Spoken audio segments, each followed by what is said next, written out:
Hola mis amigos, una vez más una bendición poder verlos en este momento para poder estudiar la lección de esta semana. Vamos a orar para pedir la presencia de nuestro Dios. Querido Padre que estás en los cielos, muchas gracias por el mensaje que has traído para nosotros en esta semana a través del libro de los Salmos en relación al libro de Apocalipsis. Acompáñanos, Señor, en el estudio de tu palabra, en el nombre de Jesús. Amén. Una vez más, mis amigos, una alegría saludarlos, poder estudiar el repaso de la lección de la escuela sabática. Esta semana nos toca estudiar la lección número 8. La lección número 8 lleva como título En los Salmos, primera parte. Es el estudio de la lección de esta semana y vamos a leer el texto de memoria. Dice Apocalipsis 14:1. Entonces miré y vi al Cordero de pie sobre el monte Sión, y con él 144,000 que tenían el nombre del Cordero y el nombre de su Padre escrito en sus frentes. La lección de esta semana da a conocer que como adventistas del séptimo día estamos acostumbrados a buscar los símbolos del Apocalipsis en el Antiguo Testamento para poder entender lo que representa. Por ese motivo, el libro de Apocalipsis abunda en imágenes del santuario celestial. Por lo tanto, si se conoce el santuario del Antiguo Testamento, es posible poder comprender el libro de Apocalipsis. Pero si no conocemos el santuario del Antiguo Testamento, es imposible comprender lo que el profeta Juan quiere decir con las descripciones a través de las visiones.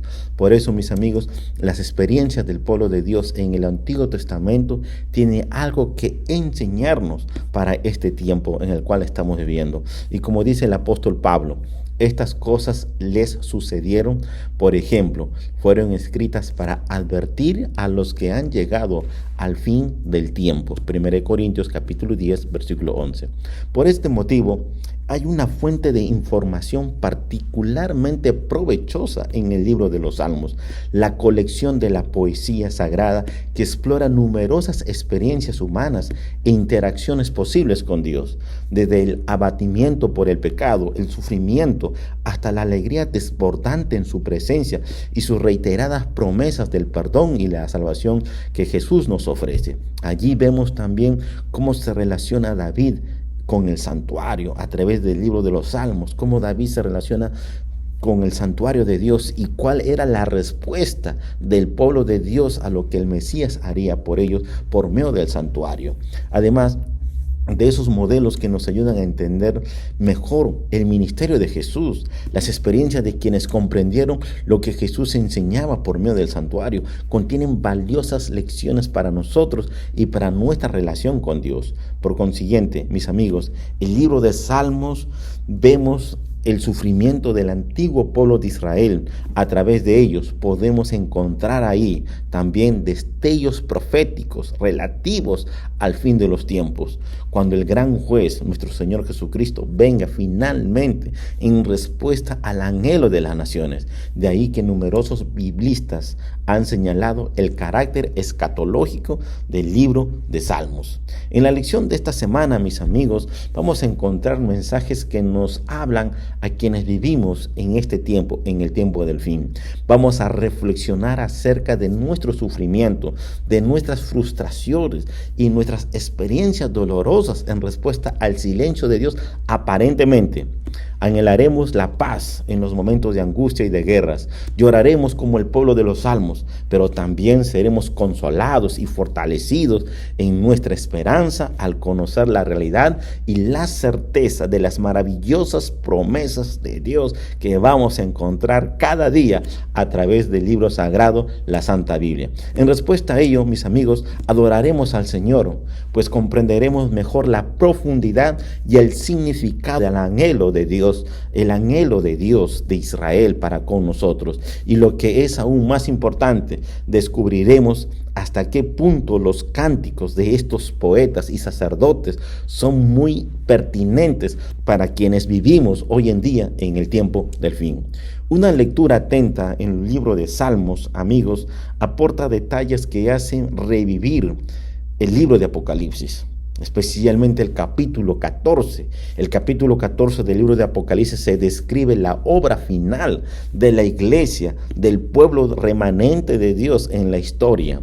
Por consiguiente, se ha encomendado al pueblo de Dios en los últimos días la misma misión que al antiguo Israel: ser luz para las naciones y presentar el último llamado misericordioso a todos los pueblos para que adoren y busquen al único Dios todopoderoso, al Creador.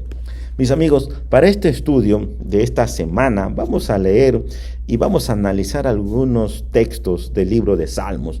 Y vamos a ir primeramente al libro de Salmos 122, conocido como la casa de Dios. Mira lo que dice la palabra de Dios en Salmos 122. Yo me alegré cuando me dijeron: vamos a la casa del Señor. Nuestros pies estuvieron a tus puertas. Jerusalén, Jerusalén, edificada como ciudad de compacta armonía. Allá suben las tribus del Señor, conforme al testimonio dado a Israel, para alabar el nombre del Señor, porque allí están las sillas del juicio, las sillas de la casa de David. Oren por la paz de Jerusalén, sean prosperados los que te aman. Haya paz dentro de tus murallas, descanso en tus palacios. Por amor de mis hermanos y mis amigos, diré yo: la paz sea contigo. Por amor a la casa del Señor, nuestro Dios, buscaré tu bien. Salmos 122, versículo 1 al 9. Mis amigos, aunque el Salmo 122 es atribuido al rey David, muchos estudiosos de la Biblia han cuestionado esta conexión basándose en la referencia de la casa del Señor. Ellos argumentan que David no pudo haber mencionado a la casa del Señor, es decir, el templo de Jerusalén, pues este aún no había sido construido en sus días. Sin embargo, el tabernáculo que fue construido en el desierto bajo la dirección de Dios por medio de Moisés pasó de lugar en su peregrinaje del pueblo israelita. Por lo tanto, el tabernáculo también era llamado a menudo la casa del Señor. Además, el argumento de estos estudiosos de la Biblia pasa por alto el hecho de que el monte Moria, que habría de convertirse en el emplazamiento del templo de Jerusalén, es designado como el monte del Señor muy temprano en la historia bíblica. Por lo tanto, las designaciones, la casa del Señor y Jerusalén, deben de entenderse en un sentido espiritual que trasciende la época de David. Mientras que David oraba por la paz de Jerusalén, se nos inspira a soñar tipológicamente con la Jerusalén espiritual, desde la cual la paz y el juicio irradiarán hacia los confines del mundo con una bendición para las naciones. Mis amigos, de la misma manera, el hecho de que el guerrero, y también conocido, como ya hemos visto, el rey David, pensara en la paz de Jerusalén en el libro de Salmos 122, implica que el mundo estará en guerra contra la Jerusalén espiritual. Por ese motivo, el profeta llamado Juan en la isla de Patmos, en visión, tiene la misma percepción, el mismo punto de vista de este maravilloso acontecimiento a través del Armagedón, como lo predice el libro de Apocalipsis capítulo 16 y lo que dicen las Escrituras. Mira lo que dice las Escrituras en relación a Apocalipsis 16 del Armagedón. Entonces reunieron a los reyes en el lugar que en hebreo se llama Armagedón, Apocalipsis 16. En relación a esto, mis amigos, dice el profeta Daniel en el Antiguo Testamento: y plantará sus tiendas reales entre los mares, en el monte glorioso y santo, pero llegará a su fin y no tendrá quien le ayude. Daniel 11:45. El nombre de Armagedón significa el monte de reunión. Se refiere al monte del Señor donde el pueblo de Dios se reúne para adorar. Esta reunión se refiere también a la reunión de las potencias que vendrán a atacar al pueblo de Dios. Por ese motivo, la expresión monte del Señor representa tipológicamente la Sión o Jerusalén espiritual. El salmista David ve esto proféticamente, que la paz del mundo depende de la paz de Jerusalén espiritual. Por eso nos exhorta a orar, y por esa paz de la que depende la paz, la bendición y la salvación del mundo. Vamos a ver ahora, mis amigos, el libro de Salmos 15. Jehová, ¿quién habitará en tu tabernáculo? ¿Quién morará en tu monte santo? El que anda en integridad y hace justicia y habla verdad en su corazón, el que no calumnia con su lengua, ni hace mal a su prójimo, ni admite reproche alguno contra su vecino, aquel a cuyos ojos el vil es menospreciado, pero honra a los que temen a Jehová, el que aun jurando en daño suyo, no por eso cambia, quien su dinero dio a usura, ni contra el inocente admitió cohecho. El que hace estas cosas no resbalará jamás. Salmos 15 del 1 al 5. Mis amigos, después de haber leído el Salmos 15, que es conocido como los que habitarán con Dios en su santo monte, vamos a leer ahora lo que describe Salmos 24, que es conocido ¿quién será salvo? Salmos 24. De Jehová es la tierra y su plenitud, el mundo y los que en él habitan, porque él la fundó sobre los mares y la afirmó sobre los ríos. ¿Quién subirá al monte de Jehová?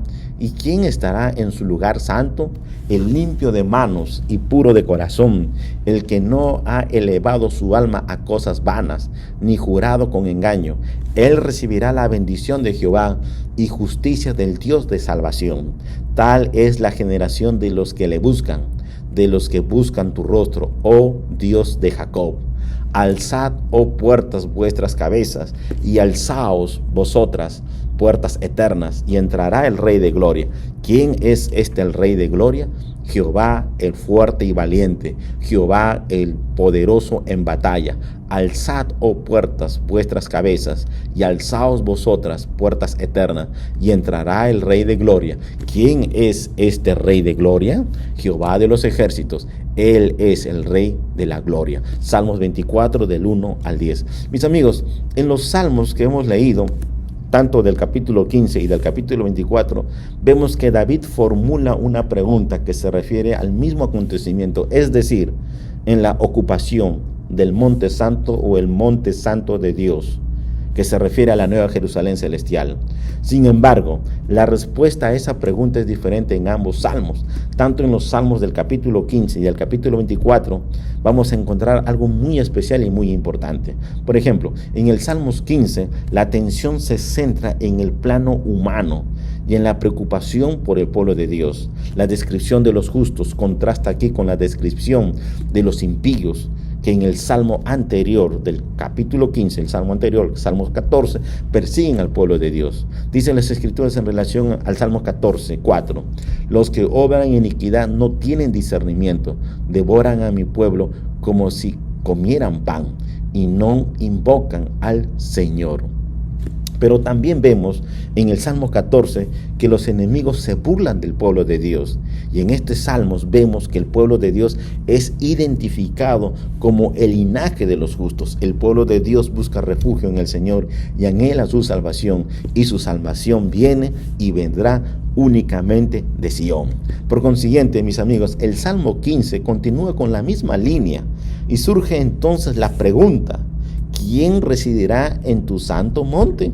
En relación a esto dice el libro de Salmos capítulo 15, Jehová, ¿quién habitará en tu tabernáculo? ¿Quién morará en tu santo monte? Salmos 15:1. Para responder esta pregunta, el salmista se refiere al pueblo de Dios que, en contraste con los impíos del salmo anterior, vive en armonía con ciertos principios de conducta que equivalen a los 10 mandamientos. Algunos positivos sobre esto dice el salmista David, por ejemplo, el que anda en integridad y hace justicia y habla verdad en su corazón. Salmos 15:2. Y algunos son negativos sobre esto. También el salmista David dice, por ejemplo, el que no calumnia con su lengua, ni hace mal a su prójimo, ni admite reproche alguno contra su vecino, aquel a cuyos ojos el vil es menospreciado, pero honra a los que le temen a Jehová, el que aun jurando en daño suyo, no por eso cambia, quien su dinero no dio a usura, ni contra el inocente admitió cohecho. Salmos 15, 3 al 5. El primero de estos principios abarca todos los demás, el que anda en integridad. La palabra hebrea aquí traducida en integridad es tamim. Esta palabra integridad tiene que ver con la connotación de inocencia o ausencia de suspicacia, y sugiere una religión veraz en la que no hay falsedad, no hay dobleguez, una religión que se basa en el respeto reverente hacia el Señor, un concepto que aparece en el libro de Salmos. Nótese también que estos principios son muy importantes y esenciales en el orden ético y se refiere al trato que damos hacia los demás y al comportamiento inaceptable de que hay personas como mienten, calumnian, engañan, y los que practican esas cosas desagradables y muchas otras cosas más que nosotros como cristianos no debemos de aceptar, sino inaceptar. Cosas que están en contra de Dios no heredarán el reino de Dios. De la misma manera, mis amigos, el Salmo 24 complementa al Salmos 15, mientras que el Salmos 15 representa una perspectiva existencial.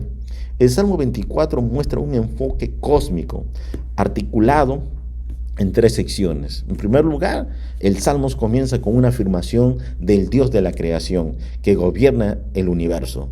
Del Señor es la tierra y su plenitud, y el mundo y los que habitan en él, porque Él la fundó sobre los mares y afirmó sobre las aguas. Salmos 24, del 1 al 2. Y el salmista David hace luego un llamado a la adoración mediante la pregunta: ¿quién subirá al monte del Señor? ¿Quién estará en su santuario? Salmo 24, 3. Por eso, en los salmos, mis amigos, la adoración es algo muy importante y generalmente está en respuesta humana a la creación de Dios. La segunda sección, mis amigos, seguimos viendo lo que viene en la pregunta: ¿quién subirá al santo monte de Jehová? ¿Y quién estará en su lugar santo? El limpio de manos y puro de corazón, el que no ha elevado su alma a cosas vanas, ni jurado con engaño. Él recibirá bendición de Jehová y justicia del Dios de salvación. Tal es la generación de los que le buscan y de los que buscan tu rostro, oh Dios de Jacob. Salmos 24, 3 al 6. Estos versos responden a la pregunta del Salmos 24, 3, al subrayar que solo quienes, limpio de manos y puro de corazón, y no han incurrido en la idolatría, pueden subir al monte del Señor, es decir, adorar a nuestro Dios. Pero el Salmos no se refiere aquí únicamente a una idea de perfección absoluta. Más adelante se escribe los adoradores como la generación de los que buscan al Señor. La tercera sección de este Salmos es la tercera parte que me gusta bastante del Salmo 24.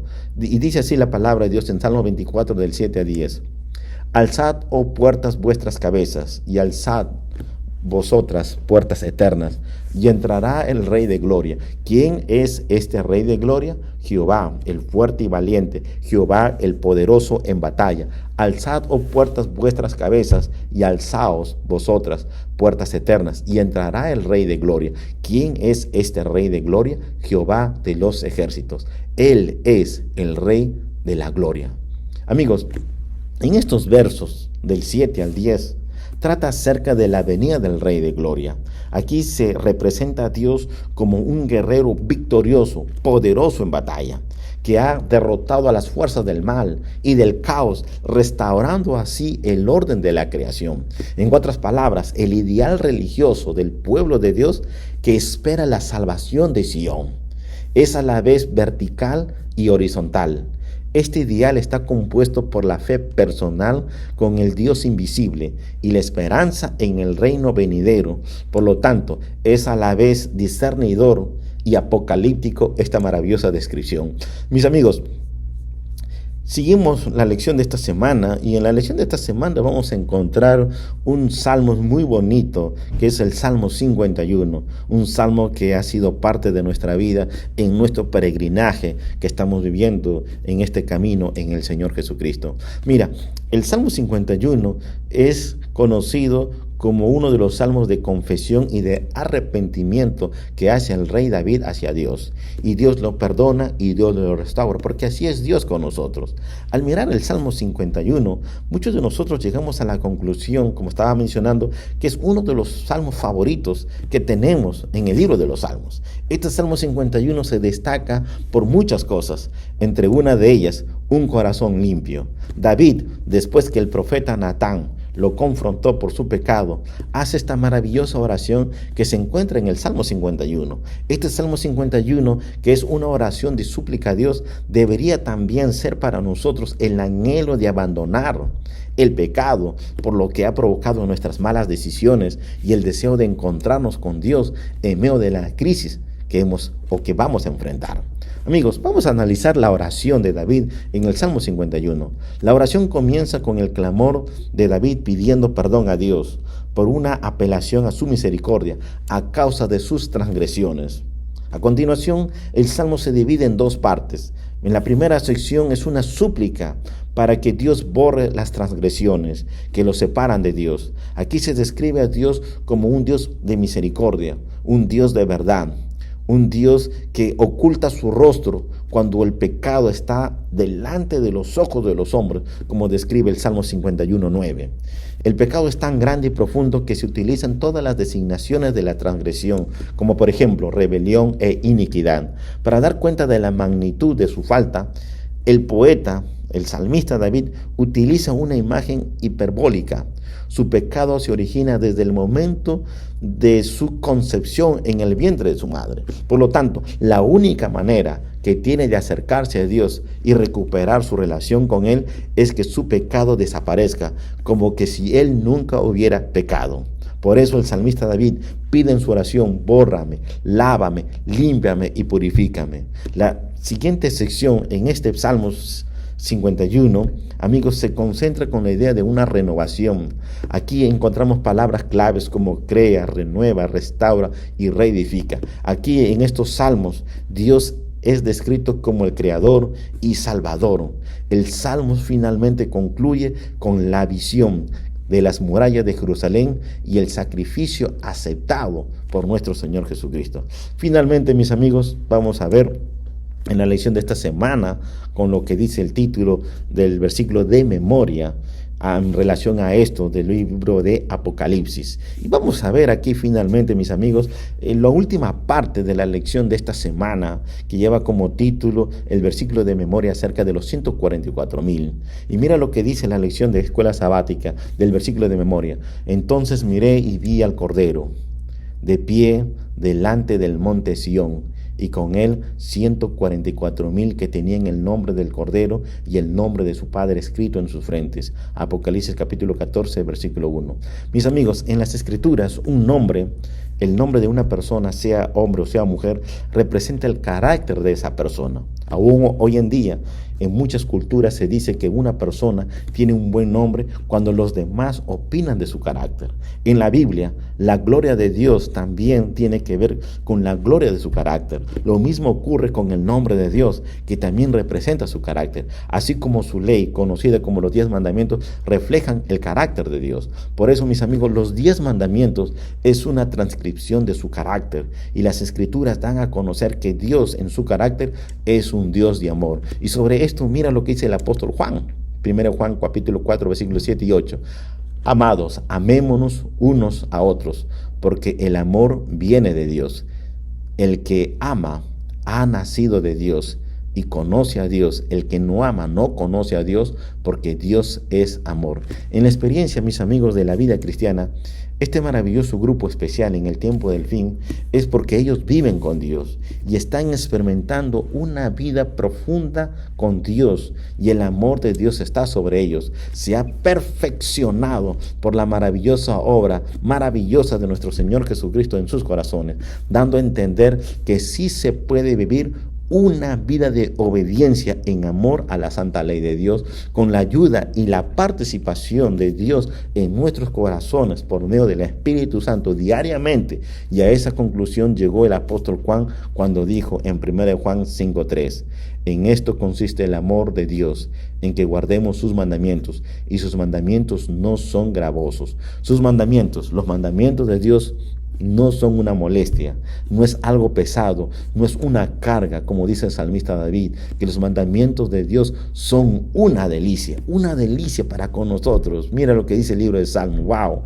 Por consiguiente, mis amigos, este maravilloso grupo son conocidos como los integrantes del remanente, que son los 144,000 descritos en Apocalipsis capítulo 14. Y este maravilloso grupo es un grupo de un número simbólico que están de pie con el Cordero de Dios llamado Jesús. Están de pie, ¿dónde? En el monte Sión, y que tienen en sus frentes escrito el nombre del Cordero y el nombre de su Padre Dios. Este grupo especial tiene el nombre de Dios en sus frentes, de acuerdo a Apocalipsis 14, y es así porque ellos guardan los mandamientos de Dios en su mente y viven de acuerdo a ello en su transitar, en su caminar en este gran conflicto entre el bien y el mal, teniendo a Jesús como el centro de todo. Por lo tanto, este grupo especial en los últimos días están imbuidos de un amor por Dios que se pone de manifiesto en la obediencia a su ley. Sobre esto dice el libro de Apocalipsis capítulo 14, versículo 12.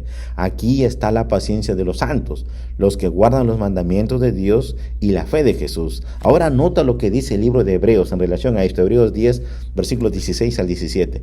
Este es el pacto que haré con ellos. Después de aquellos días, dice el Señor, pondré mis leyes en sus corazones y las grabaré en sus mentes, y nunca más me acordaré de sus pecados y transgresiones. Mis amigos, he ahí una noble definición del Evangelio.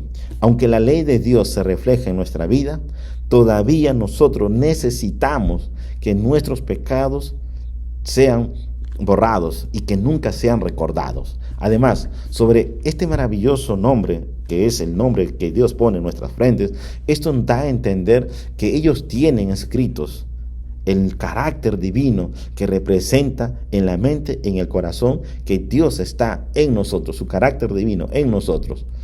Por lo tanto, mis amigos, la vida de este grupo especial llamado el remanente de Dios refleja el amor y el carácter de Dios como resultado de haber sido atraídos a Dios y de amarlo a causa de quién es y de lo que Él ha hecho por cada uno de nosotros. Finalmente, la escena de Juan que presenta en esta parte clave del Apocalipsis es muy asombrosa.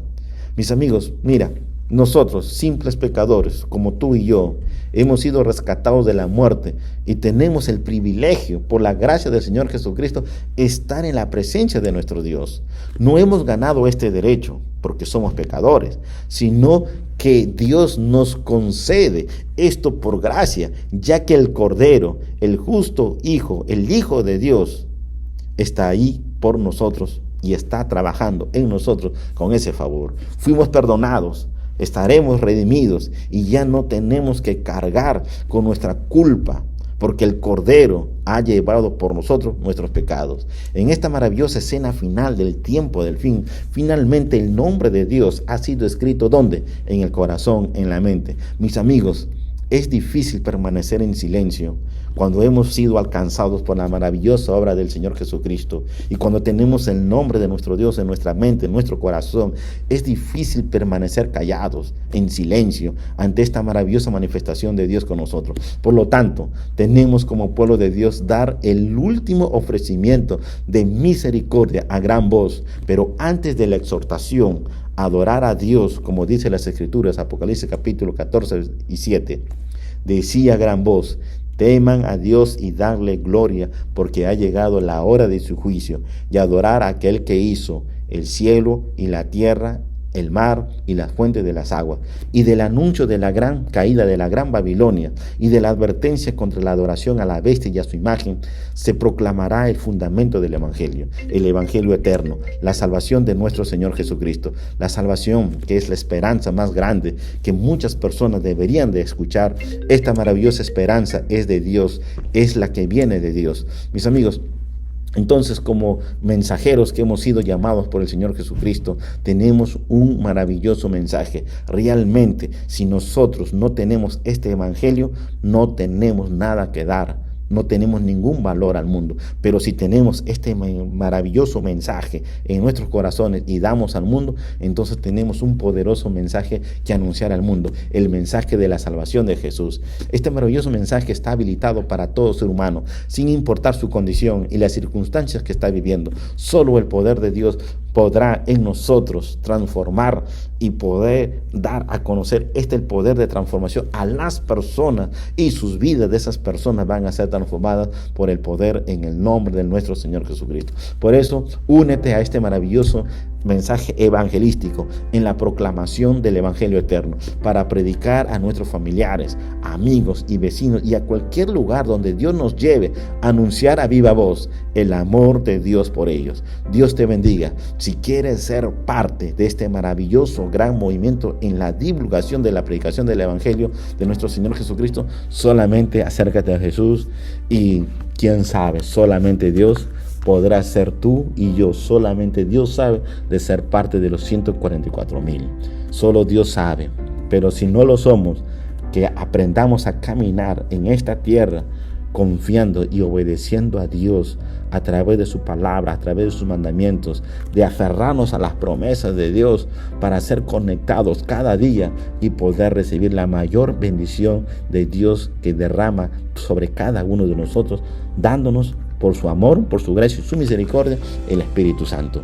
Amigos, si somos nosotros parte de ese maravilloso grupo de los 144,000, gloria a Dios. Si eres tú, gloria a Dios. Si yo soy, gloria a Dios. Pero si no lo somos, gloria a Dios, porque Dios va a preparar nuestros corazones en esta entrega que estamos pidiendo, que Dios nos ayude a estar fortalecidos con el poder de su Espíritu, para poder levantar nuevas generaciones que pueden ser nuestros hijos, pueden ser nuestros familiares, nuestros sobrinos, pueden ser incluso nuestros nietos a futuro no muy lejano, pueden ser ellos. Pero para eso hay que depender de Dios y conectarnos con Dios para ver las maravillas que Dios hará en el nombre de Jesús en nuestras vidas. Amigos, vamos a orar para que Dios nos ayude en este día de su palabra. Vamos a orar. Querido Padre que estás en los cielos, pedimos, Señor, que nos acompañes, nos ayudes. Ayúdanos, Señor, ser parte de lo que tú quieres con nosotros. Si somos parte de los 144,000, gloria a Dios. Pero si no lo somos, ayúdanos, Dios, igualmente a prepararnos, a ser victoriosos y preparar una nueva generación que va a venir, sean nuestros hijos, sean nuestros nietos, sean cualquier familiar, amigos, vecinos de la fe, de la iglesia. Ayúdanos a prepararlos para que ellos sean parte de este maravilloso desenlace final que va a ocurrir a pocos días, a pocos años. Pues Dios, prepara nuestra vida y séllanos, Señor, en tu nombre. En el nombre de Jesús te lo pedimos. Amén. Mis amigos, un gusto haberlos tenido. Que Dios me lo bendiga y gracias por estudiar con nosotros el comentario de la lección de esta semana. Que Dios te bendiga. Bendiciones. Bye.